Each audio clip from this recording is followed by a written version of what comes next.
Hi guys, T20 Hindi channel पर आप सभी का स्वागत है। और आज के इस वीडियो में हम देखने वाले हैं जरा प्यार से बोलना सीख लीजिए, इसका स्वाध्याय होमवर्क गृह कार्य।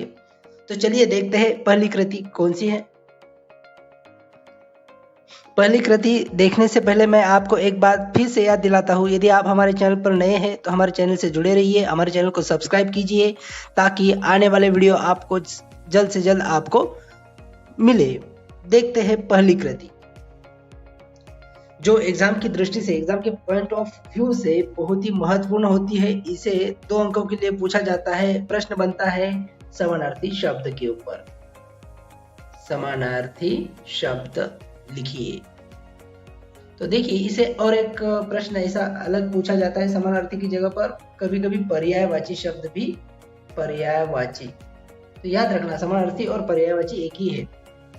तो देखिए, पहला जो शब्द है वो है बेबात। बेबात मतलब बिना बात का, ये है उसका समानार्थी शब्द। और कई स्टूडेंट्स, मैं यहाँ पर फोकस करना चाहूंगा कि कई स्टूडेंट समानार्थी शब्द लिखते समय यहाँ पर जो इस प्रकार से बराबर का चिन्ह है वहां पर उत्तर तो सही लिखते हैं। मान लीजिए बेबात है, बेबात है, यहाँ पर बेबात, और उसका उत्तर लिखा उन्होंने बिना बात का, बिना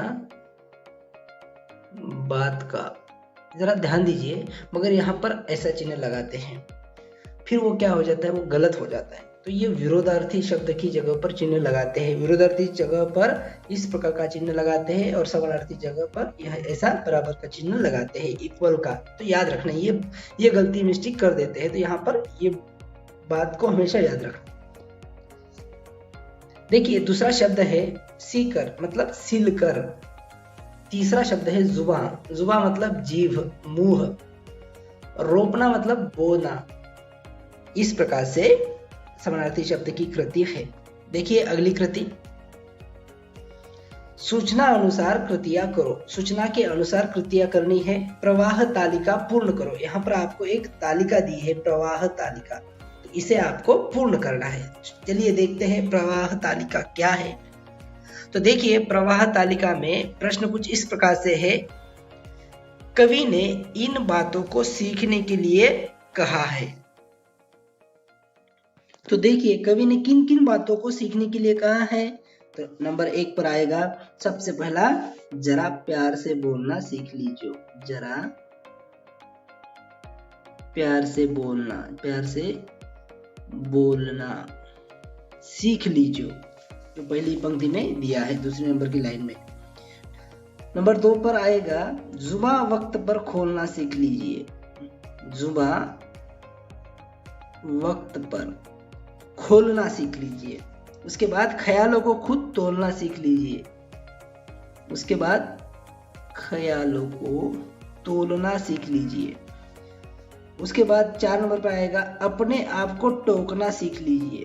अपने आप को टोकना सीख लीजिए। उसके बाद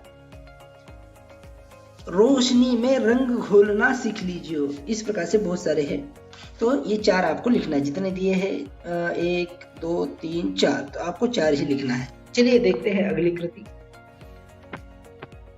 उत्तर लिखो। अब उत्तर लिखना है इनका। कौन सा है, कांटे बोने वाले। देखिए, यहाँ पर आपको उनका उत्तर लिखना है। अब यहाँ पर लिखना है आपको कांटे बोने वाले। तो कांटे कौन बोता है, देखिए उत्तर आएगा कौन, कटुवचन, कटुवचन। देखिए दूसरा शब्द है चुभने वाली। कौन है, बातें है, बातें चुभती है कवि के अनुसार। फटने वाले, क्या फटते हैं, पटाखे। इस प्रकार से उत्तर है इनके। चलिए देखते हैं अगली कृति, चुप रहने के 4 फायदे लिखो। अब आपको जो चुप रहने के 4 फायदे हैं वो लिखना है अपने मन से, स्वमत से। तो देखिए, नंबर 1 पर चुप रहने से दिमाग तेज होता है, दिमाग तेज होता है। उसके बाद नंबर 2 पर तनाव कम होता है, तनाव कम होता है। उसके बाद हृदय के लिए लाभकारी है, जो हृदय है उसके लिए चुप रहना लाभकारी है, हृदय के लिए लाभकारी है। उसके बाद सेहत भी अच्छी रहती है, और नंबर 4 पर सेहत अच्छी रहती है। इस प्रकार से 4 फायदे हैं चुप रहने के। आप अपने हिसाब से स्वमत से लिख सकते हो। चलिए देखते हैं अगली कृति। कविता में आए इस अर्थ के शब्द लिखो। देखिए कुछ शब्द दिए हैं आपको, 4 शब्द, उनके कविता में आए उनके अर्थ लिखना है आपको। तो देखिए नंबर 1 पर मधु का अर्थ होता है शहद, जिसे अंग्रेजी में हम हनी कहते हैं। कड़वे विचार जो होते हैं ना, तो उसका अर्थ होता है कटु, कटु बोल, कटु। उसके बाद विचार, विचार मतलब ख्याल, नंबर 3 पर ख्याल। और उसके बाद आवश्यकता मतलब जरूरत,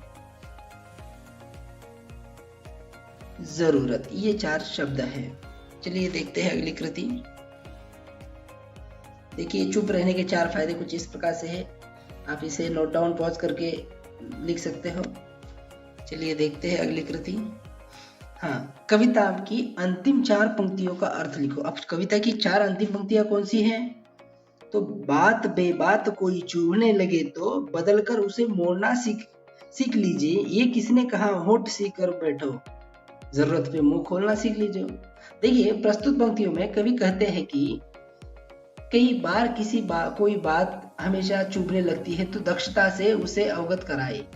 साथ ही अनजाने में अपनी भी कोई बात किसी को चुभने लगे तो नम्रता से कुशलता से उसे बदलकर मोड़ना सीख लीजिए।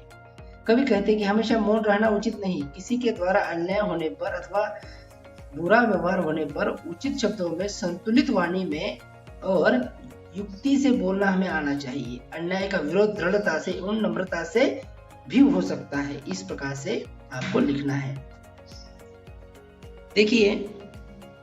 देखिए यह कृति कैसी है। उपसर्ग और प्रत्यय अलग करके मूल शब्द लिखो। उपसर्ग और प्रत्यय से जो शब्द होते हैं वह अलग करके मूल शब्द लिखना है। जैसे कि भारतीय में उपसर्ग कौन सा है, तो भारत, और तीय प्रत्यय है। आस्थावान में उपसर्ग क्या है, आस्था, और वान क्या है, प्रत्यय। तो यह इसके लिए अलग सा वीडियो हम बनाने वाले हैं व्याकरण के भाग में, तो वह भी आपने देखना है। तो यहाँ पे देखिए भारतीय शब्द किस मूल शब्द से बना है, तो वो भारत शब्द से बना है। व्यक्तित्व जो शब्द है वह व्यक्ति शब्द से बना है। बेबात जो है वो बात शब्द से बना है। प्रत्येक तो एक से बना है। आस्थावान आस्था से बना है। स्नेहिल स्नेह से बना है। निरादर आदर से बना है। सुयोग योग से बना है। इस प्रकार से मूल शब्दों से जो नए शब्द बनते हैं वो यहाँ पर दिए हैं, जो उपसर्ग या प्रत्यय उनको लग जाते हैं। तो देखिए इस प्रकार से ये कृति है। इसे आप स्क्रीनशॉट लेकर भी लिख सकते हो। चलिए देखते हैं अगली कृति कौन सी है। देखिए अगली कृति जो है हर पाठ्य घटक के नीचे दिया होता है कि मैंने इस पाठ्य घटक से मुझे क्या समझ में आया, क्या सीखा हमने। तो यहाँ पर आपको अपने मन से बताना है। देखिए वाणी का हमारे जीवन में अत्यधिक महत्व है। हमें हमेशा मधुर और मीठी वाणी का प्रयोग करना चाहिए। सभी से प्यार से बात करनी चाहिए। साथ ही हमें समय और परिस्थिति के अनुसार चुप रहना भी उचित होता है, लेकिन सदैव चुप रहना भी अच्छा नहीं है। समय पर जुबान को खोलना भी हमने यहाँ पे सीखा है। इसीलिए हमें हमारा हमेशा उचित समय और उचित बात कहना अत्यंत आवश्यक है। इन बातों को हमने इस कविता से सीखा है। इस प्रकार से आपको लिखना है। तो देखिए इस प्रकार की ये कृतियां है। यदि आपको ये वीडियो अच्छा लगा तो लाइक कीजिए, अगर नहीं लगा तो डिसलाइक कर सकते हो। और साथ ही आपको अगर कोई सुझाव देना है तो आप सुझाव भी दे सकते हो। उन सुझावों का या इस चैनल पर अवश्य विचार किया जाएगा, स्वागत होगा। और साथ ही साथ इस चैनल को लाइक कीजिए, सब्सक्राइब कीजिए और हमसे जुड़े रहिए। मिलते हैं अगले वीडियो में, तब तक के लिए धन्यवाद।